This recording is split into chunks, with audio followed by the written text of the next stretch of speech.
Super sarap.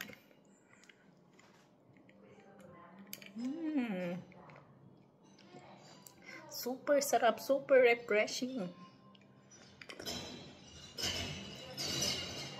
Try nyo to. Masasabi ko sa inyo talaga. Napakasarap.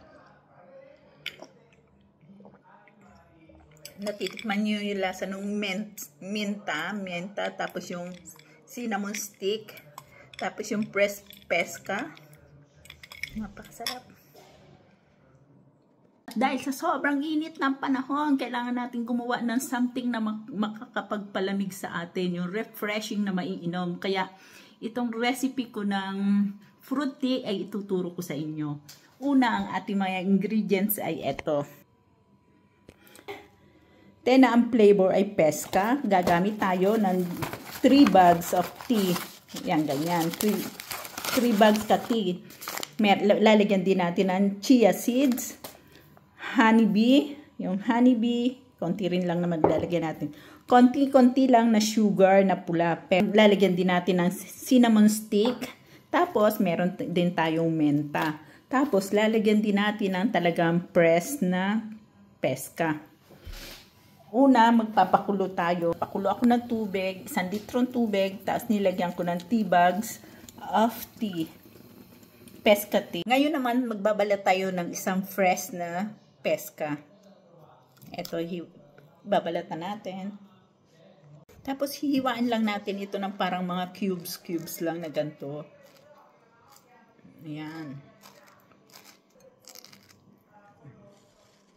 Ayan. Isali na natin sa jar yung ating tubig na may te. Tatagtagin na natin ito. Ayan, sali na natin siya dyan hanggang siya lumamig. Lagyan na rin natin yung isang cinnamon stick. Yun.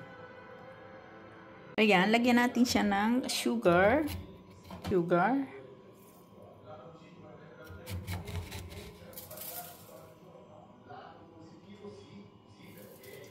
Lagyan din natin ng isang kutsarang honey. Ayan, o.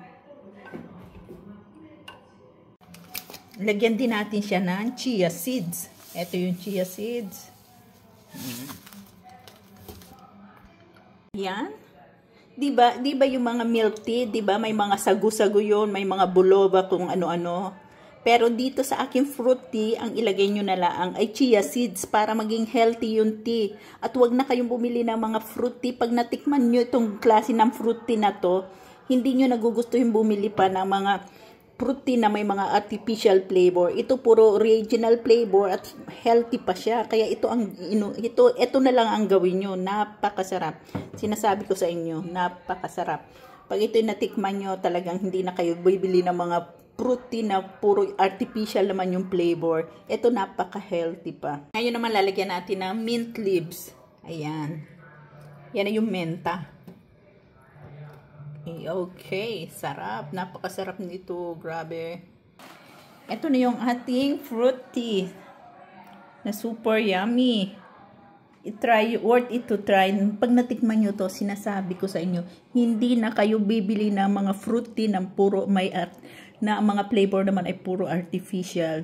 Gawin nyo ito kahit siguro kahit sa atin sa Pilipinas, mango o kung anumang pruta sa atin, pwede rin gawin yan. Pwedeng gamitin dyan. At dahil ito ay may chia seeds, napakasarap. Yung parang may mga gula-gulaman siya sa loob. Yung lasa kasi ng chia seeds ay parang mga sagu-sagu din yan eh.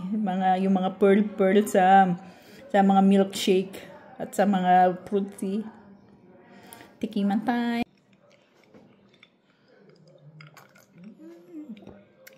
Yummy.